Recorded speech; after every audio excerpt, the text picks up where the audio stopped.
You're listening to Zero Hour, a Scarlet Rhapsody podcast. Welcome to another edition of Zero Hour. It's me, Eri Kagami, and we also have my co-host, Jared the Greek, but you can call him Jay. Hey everyone, hope you're having a great day whenever you're listening to this. So we're going to talk about Animarketplace. Now, it's kind of funky, like, well, why are you recording about a swap meet? So this swap meet took place in Little Tokyo in September. We first heard about Animarketplace from our friend Lucas. We ran into him at Anime Expo after we were done picking up our badges. He hands us a flyer. He's like, hey, I'd like to have you guys be vendors at Animarketplace. I'm like, hey, we got stuff we wanted to sell. And it looks like they wanted to have it in Little Tokyo over at the Japanese American Museum. You and I have been to that museum when they had George Takei's Japanese internment exhibit. Yeah, that was uplifting. I've also been there for a charity event, years ago, for the Trevor Project. And that was actually, that was a really good event. Some of the stories, they're like flooding back into my mind, and I'm like, let's change subject. I don't want to talk about the Trevor Project right now. Yeah, anywho, but I've been to the Japanese American Museum. They've had a couple of really interesting exhibits. I feel bummed that I missed out on the kaiju exhibit that was there earlier this year, but it ran until like a time when I couldn't go see it. So some of these exhibits just tend to be very limited to where you kind of have to time things to check things out. We also don't find ourselves in Little Tokyo nearly as much as we used to.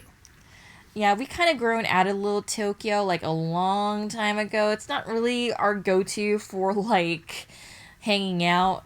And Animarketplace, it just seemed like a great opportunity. It was after con season, $10 to get in if you're just attending as a regular attendee, $30 to have your table to sell cosplays, Gundams, figures, stuffies, you name it, to people who just can come in and just come up and buy your stuff. It was more than also just a swap meet too, because you also had community tables there. So you had Maid Academy Cafe do a couple of Maid Cafe performances. You also had a cosplay contest, and you also had a comedy show. So you kind of had entertainment in between while you shops. And I thought it was a great opportunity for people like us who've been around the convention scene for such a long time to just start getting rid of our stuff and pass it on to a new generation. My rule is always give it to someone who will appreciate it. And thankfully, with some of the things I sold, they went to people who do appreciate what they picked up. So I'm very happy about that. So we'll go over some of our lessons that we learned at the Animarketplace. At first, let's just kind of talk about, getting there. So driving from the South Bay to downtown Los Angeles, or anywhere driving to downtown Los Angeles, can be a pain. So I was in the driver's seat, and I usually like to avoid just driving through bum country, because unfortunately Little Tokyo is pretty close to Skid Row. So what I normally do is I take the 110 and I exit off the 101 South and just kind of weave my way into Little Tokyo, because at least I get to pass by the theater, I get to pass by the City Hall, where it feels a little bit safer to drive around. However, LA drivers are a pain in the butt. There was this Tesla entitled jerk that decided to cut me off in the middle of a left turn signal. I'm like, what? Just because you drive a Tesla, it doesn't mean you got no right, Trying to make a left turn here safely. And then, when we were trying to make a right turn to get into Little Tokyo, some guy thought they could use the left turn lane to make a right turn. Oh my gosh, yeah, that was I was insane. like, oh hey, my anxiety is it's creeping up here. and then information I wish I would have known is I wish that parking in the Japanese American Museum area was cash only. I only brought card with me. Had I known it was going to be cash only, I would have brought cash on hand. And basically the guy was just kind of being a jerk to us at the ticket booth. Like, hey, do you take Venmo? Do you take anything else? Because we're here for an event, and we got a lot of stuff we need to load out and to load into the Japanese American Museum. And it's like, yeah, the guy was kind of being rude with us and told us to get out and he did tell us where we can find an ATM, but I didn't see the point of paying for parking to then go to an ATM to then move the car to that lot. Yeah, it doesn't work. It's not like, oh, you just drop right into that 7-Eleven right across the street and you can... No. That's not how Little Tokyo's set up. And then also, I decided to, like, hey, if someone can just flag someone on staff, maybe they could help us out here. Maybe they can just hand me cash and I can, like, Venmo them back. And I tried to flag someone who looked like they were selling something. Like, hey, I tried to get their attention. Can you direct me to someone on staff and just kind of help me out here? And that's like, and they just completely ignored me. Like, I understand you got to go from point A to point B, but hey, we're all kind of in all this together. Can we just, like, help each other out here, you know? And that just really just soured my moods. And, like, okay, I'll just park over at the Miyako Hotel area right above Anime Jungle. That's where we usually park. It's going to be a bit of a walk just looking all our stuff, but thankfully we had people on Animarketplace staff just come with us to just grab like a dolly to just cart all of our stuff from that lot to the Japanese American Museum safely and without any hassle. So shout out to the Animarketplace staff for being super accommodating, because to me, y'all went above and beyond and just kind of like eased a lot of my anxiety when y'all decided to just help us just carry stuff from our car at the lot. And even the staff didn't know it was cash only as well, so I ran into Danny later during the day. It's like, yeah, I only had card on me, but luckily I knew someone who could like spot me $12. So yeah, if you're gonna park in that general area, just always have cash on hand. I would recommend having like at least $20 on hand, because you never know. Sometimes the parking prices will fluctuate. Oh yeah. Depending on the day, so I would recommend having cash on hand. And that was our original plan, too, and we ended up forgetting it when we left, which is, you know, one of those minor mistakes that does happen, especially in the age of everyone using card or electronic means of paying each other. Indeed, and I even had, like, our booth set up where they could Venmo us or they can PayPal us in the event they didn't have cash on hand. Mm-hmm. So we get to the Japanese American Museum, so there's, like, this huge lobby where they had tables set up, and we were just setting up our equipment. We had like a dress rack where we can like show off all the cosplays that I was selling. They provided us a table and chairs where we can like just like put our figures on display, the Gunpla on display, and wigs on display. I was also selling some doll clothes as well, and because I just kind of want to see like, you never know what might bite, you know? Yeah. And Jay, do you want to talk about that guy who was just being rude? Because this is just kind of a point of etiquette here. Yeah, most of the people who were working in the other booths didn't do anything, but the guy next to us was a very much a jerk. I don't know his name. I don't care about his name, and I hope I don't run into this guy again. But while we were setting up the dress rack, it was kind of, you know, we were under a lot of stress, and we were just kind of like just reeling, just kind of recovering from like our just really stressful trip getting up to downtown Los Angeles, having to deal with the parking situation, and also having to deal with just lugging our stuff from the Anime Jungle lot to the Japanese American Museum. And while it's not a complex project, it really helps if you can have someone, you know, unwrap. Every piece of this rack was wrapped in plastic, whatever. It was a brand new set, and if someone else can unwrap stuff and hand me the parts as I need them, it goes twice as fast, because then I don't have to, you know, is it this one? Is it this one? Is it, okay, now I got it. Now I need to unwrap it. Now I need to, or someone else can do that while I put pieces together. And when I asked her for help, he decided to make a snide remark about that, as if, you know, basically questioning my masculinity and ability to build stuff. It's basically he made a very ableist and sexist comment towards Jared. Yeah. And, you know... And I had to tell him, like, dude, not right now. Not right now. And that's usually my polite way of saying, shut up, leave us alone. Which is better than what I said, which I can't actually repeat on this podcast. And because of YouTube reasons. And because of YouTube But reasons. I feel just kind of as someone who's kind of been a victim of that comment, you had every right to say that. Yeah. I get a little tired of ableist BS. And the job went faster with two people. A lot of jobs can go faster with two people. Solo jobbing on putting furniture together, even something as simple as a clothes rack, is still faster with another person to hand you the parts while you put things together.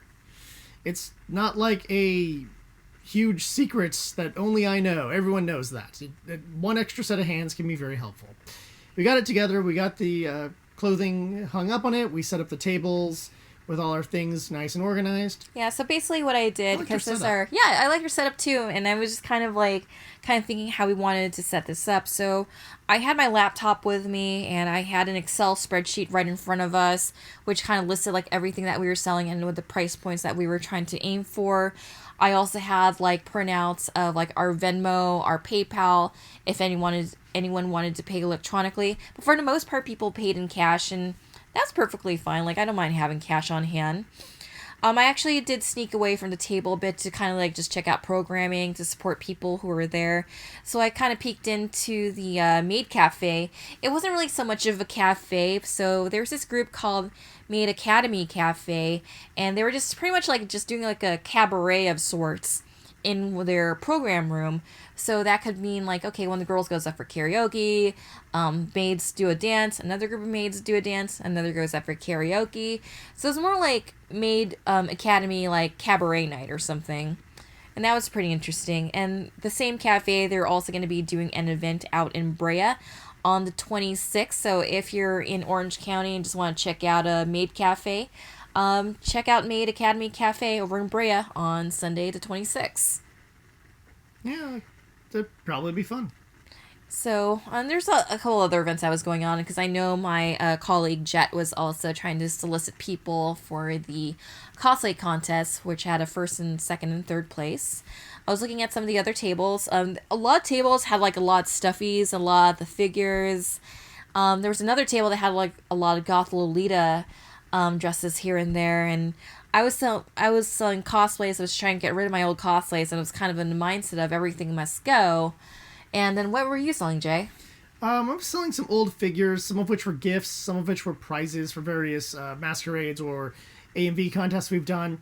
And I actually got rid of my impulse buy. I bought a Gunpla back at Expo, which is the Endless Waltz version of Death Scythe Hell. And I kind of was like, yeah, I love Death Scythe Hell. I'm going to grab this. It was on sale. It was an impulse buy. And then I was like looking at it, and I was like, all right, this is the one with the stupid wings. And I mean, I could make it. I don't really want to.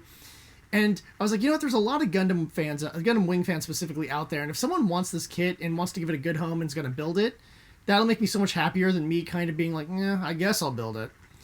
And so I put it up there, and I had like 3 or 4 different people interested. Finally, one person decided to grab it and was like, yeah, I love this series, and this is like, you know, I need to replace my old one. And I'm like, oh, coolsies. Well, this is the 2000 mid-2000s version based on the box design, so that it should be nicer than the one you picked up in the late 90s. It got a good home, and hopefully it has been built and displayed, especially for, you know, the Halloween season, having the big bat wings, you know, and the Grim Reaper scythe. A fun little decoration, I guess. But yeah, it was just kind of my thing of, you know, if it sells, then that's a sign that it'll get a good home, and if it doesn't, then I'll build it myself eventually. So I'm glad it did. We also want a figure that I had from I think it was from Bakemonogatari. That actually sold, and literally when the guy grabbed it, I said, well, do you know who the character is? And he says, like, well, I can't remember her name, but I know she's from Bakemonogatari. I think it's Saka, and I'm like, or Saki, and I'm like, you can have this figure. Like my whole point was I just wanted someone who recognized the series, that was a fan of the series, grabbing the figure. I didn't want someone who was like, I don't know, she's pretty cute though. She's like Japanime girl, you know. So I had other things that didn't sell yet, and some old DVDs I just wanted to make room. But, you know, competition was pretty high up there. I actually might add some, I might go through some of my old plushes and might add some plushes to the pile for next. If we do this again, I think I'm going to do that. I also noticed that my cosplays, those were the slowest to sell. It's really hard to sell. I was talking to my cosplay colleague, Emmy, on this, and we were talking about, like, it's so hard to sell, like, handmade cosplay outfits, whereas it's easier to sell, like, some of the eBay bought costumes. I was selling my old Micah. I bought Micah when I was back maybe like a year or so ago, but this version of Micah, it was way too tight on me, and I ended up ordering another Micah cosplay. It's like, okay, I'll sell the smaller version of Micah. And then it was also the same case for one of our Osamatsu sweaters. It ended up being too small, so we just ended up having to sell it. So in the past, I've had good luck selling costume pieces that were bought from eBay or pre-made or commissioned by some sort of fast fashion Chinese type of company. Whereas if it's handmade, it's a little bit harder to sell. Wigs were not too bad to sell either, but I was surprised that my doll stuff sold because I actually had a couple people come up and buy some of my old Dolphy clothes. I was kind of surprised about that too, because you never know with doll people, but this doesn't feel like the kind of scene doll people would be at. I decided to just bring it anyway, and I ended up selling a couple of my Volks outfits, and that also kind of like, hey, I should probably do this more often because I have a ton of Asian ball joint doll stuff I want to sell off. I don't have access to something like Den of Angels because their registration system is a little bit funky now. You have to be invited to post onto Den of Angels. The email address I have associated with Den of Angels is a university email, and it's been a long time since I've been in university, so yeah, and I hardly know anyone who's into the Dolphy ball joint doll community. It's like, what's the point? Whatever, just shrug, move on with life. But I think we did good as far as sales go. But I also know it's like a lot of booths that were doing well were selling like old manga. They were selling figures, stuffies. I saw a lot of people coming out with like bags of figures. Like, hey, some people made some profits here. Yeah. Well, it's one of those ones where I went through basically my entire figure collection, even all my, 4 boxes? And most of the things I wanted to keep because, the series I'm into are relatively obscure, and so finding figures from those series is not easy. Although, I was shocked at how many freaking idol figures I have. And of course, I'm never shocked at how many freaking Fujikos I have. Because I have a lot of Fujikos. Also, the nice thing about Little Tokyo, as much as you and I like to rant about downtown LA, is I was able to go to, I believe it's the Nijiya Market. It's in that Japanese village courtyard. And I was able to grab us some sushi for dinner just so we can have that at our table so that can keep us going. And it was cool because usually towards the end of the day, Japanese supermarkets like to mark down their sushi because, like, okay, we got to get rid of this. Otherwise, we're just wasting food so we can keep it fresh. So we just ended up just buying sushi and just having that for dinner at our table. Yeah, that was fine. So, Jay, what are some advice you would have to someone who's selling for the first time at an anime swap meet? One, I think the positioning of your table is really important. And when we were brought in, it was just kind of take what you want, take the space you want, which is kind of on the organizers to not having set up, I mean, I know they can't just put tape off every section, but it'd been nice if they gave us like a general zone instead of everyone just taking what they want. And if that's the case, I felt like we didn't have like the greatest positioning, but I'm not going to blame them for anything. People were wandering through everything. It's just the way all the booths got set up was like a Picasso painting, and it really shouldn't have looked like that. So just be aware of your positioning. Clothing is always kind of hard to sell, in my opinion, because you really got to hope that not only are you finding someone who's interested in buying that clothing or costume, but then they're also the right size for it. Because we had that issue with the Osamatsu sweater. Sweater, yeah. Someone wanted it, but they weren't the right size. And I think we had that of Micah as well. So we had 2 different outfits that people wanted, and they weren't the right size. So, which is the problem and why we're selling those 2 in the first place, in addition to your various other costumes, which seem to have some interest. But yeah, those are always going to sell slow. I think figures, plushes, and those will move fast. Wigs seem to do pretty well because sometimes that's the one piece you're missing of an outfit. You're like, oh, I just need a blue wig for this character or whatever, and you can take a blue wig from another character and work it into what you need it to be sometimes, depending on how elaborate the haircut is for a character. But say if, I wanted to go as God, I'm trying to think of someone with like weirdly colored hair. If I wanted to go as Izuku from Boku no Hero Academia, as long as I found a green wig, I could go and put the gel in and make it all, spiked out and whatever. That really wouldn't be that big of a deal versus, trying to grab the official, well, it's not an official one, but grab one of the ones at one of the other places that are almost always sold out because Izuku is My Hero Academia is just really popular. So wigs associated with those characters tend to be out of stock a lot of the time. So I would say things like that. Oh, did I ever... I might have to go through some of my other stuff and see if there's other things I can actually sell. Now that my mind is thinking about it, there's other things I want to dig through now that we're here. Manga, I think, is a good idea. I didn't even think about looking through my manga collection. Most of my older things have been gotten rid of, usually through used bookstores or what have you. I mean, I'm sure I have a few other weird things I could probably throw into the collection. So, yeah, small things that people can easily just throw in their bag. Figures, mangas, possibly DVDs. But DVDs are harder to sell in the age of, digital media. And I think there's a generational shift there between people my age who love having physical media, and I think people about 10 years younger than me who are like, what's the point? And that's always going to just be one of those things. And I think if you're trying to sell your anime DVDs, worse yet, if you're trying to sell your VHSs, good luck with that. But you might be able to sell Laserdiscs, though. There are some collectors in that regard. Hell, I might actually pick up anime Laserdiscs if they're from series that are obscure or hard to find nowadays. So, or imports. I might be down to some Laserdisc imports.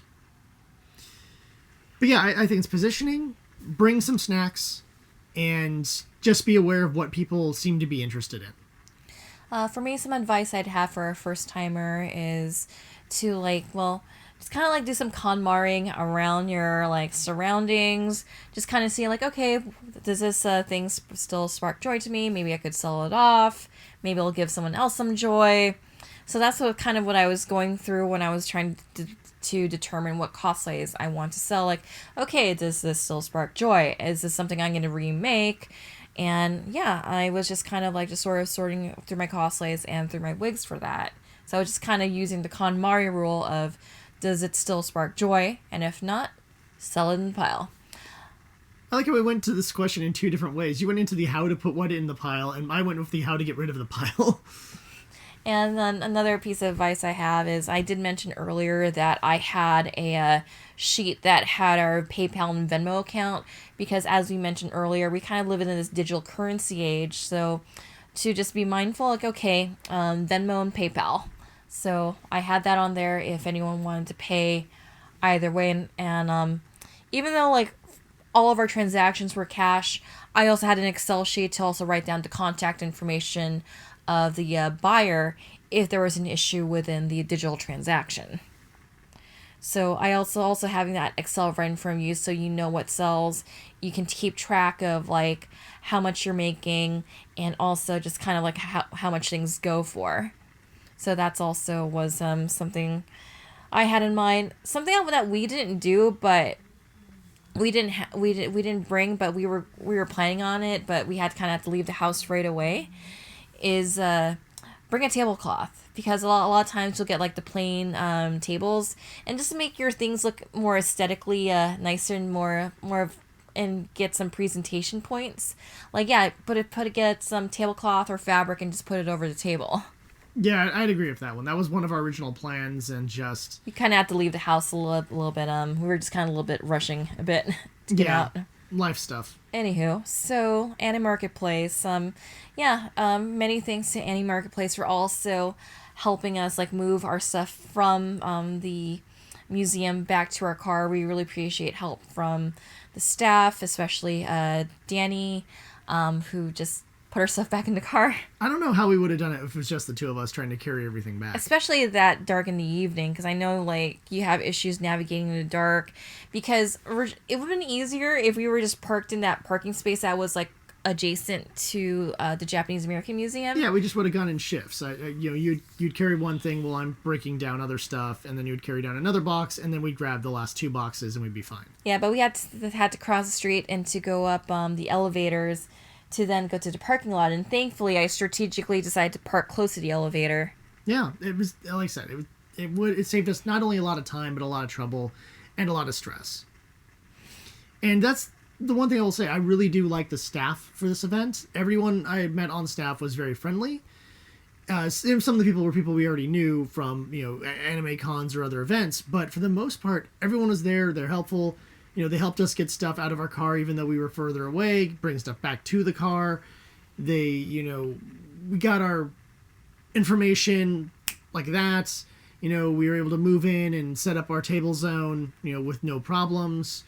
They answered any question we really had for them, which was nice. And they always were coming out to the vending area to announce to any of the shoppers, oh, it's time for the comedy show. Oh, it's time for the costume contest and what have you. So, and we also had people from who had anime themed Instagram accounts attend the event, and they were also taking photos of our booth and also tagging us hey, check out Eri Kagami Sews and at Jared DeGreek's booth, they have this and this and this, and people were just kind of helping each other promote what they had on their tables, and I thought that was pretty cool too.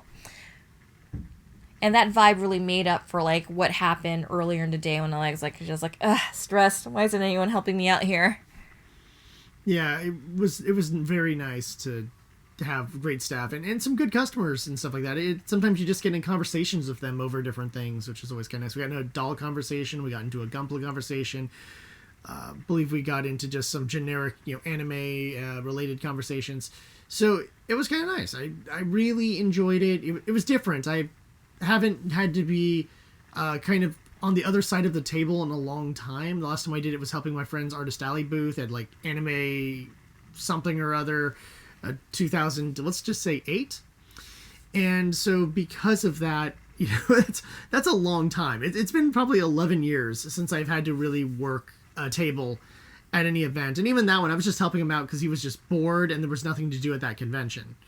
So, kind of a different situation than what I normally find myself in. Mm-hmm. And to know that they're going to be doing more events, I think it's a good idea. We still have more to sell, and as we're even talking about this, I'm thinking of other stuff that I'm like, oh, I could add that to the pile and that to the pile, and I should look through that box. And I like that. I like the fact that there's that part of my brain that just goes, yeah, there's more stuff. And sometimes it's good because you want to give it to someone who will give it a good home. There's manga that I've either bought on impulse or that ended up being, God, so many manga prizes from AMV contests. You have no idea. I just get piles of this stuff. Same. Also with me doing Masquerade for as long as I have, it just adds up, and I'm like, okay, this is a random volume from a manga series, random volume from a DVD collection. What do I do? Yeah, and since we have those kinds of things, I realized I could do a second look through of stuff and probably find a few more that could be, given a good home. If someone's missing that one thing. And I'm that way too. I have series that I was collecting the DVDs of, and I'm missing one volume or 2 volumes from, that I'm kind of in that mindset of, if I could just, get those last 2 volumes of this series, that would make me happy. But I didn't do any shopping. I know you went around to the other booths. I didn't do that. I kind of stayed. I didn't do any shopping either. I just wanted to look at what everyone else had. I think the only thing I spent that day was 1, parking, and 2, just getting food. Oh, well, when I say shopping to me usually refers to looking around and then making a purchase. I don't consider. I'm weird. It's a semantical thing. But what I meant to say is you went around looking at other people's booths while I kind of stayed guarding the shop. And I was curious how everyone else's booths were. Yeah, it was really interesting. Like I said earlier on the show, there was a lot of people had stuffies, figures, wigs, manga, and it didn't have to be necessarily be from anime, because there was one booth that was selling just a lot of Marvel and Disney stuffies. Yeah, I had a couple Marvel figures I was trying to sell. Well, I had a Marvel and a DC figure I was trying to sell. Anywho, so shout out to Lucas for hosting this event. Thank you so much for letting us know about Animarketplace at Anime Expo. I'm glad that you and I remembered about Animarketplace, because otherwise, it would have slipped our mind.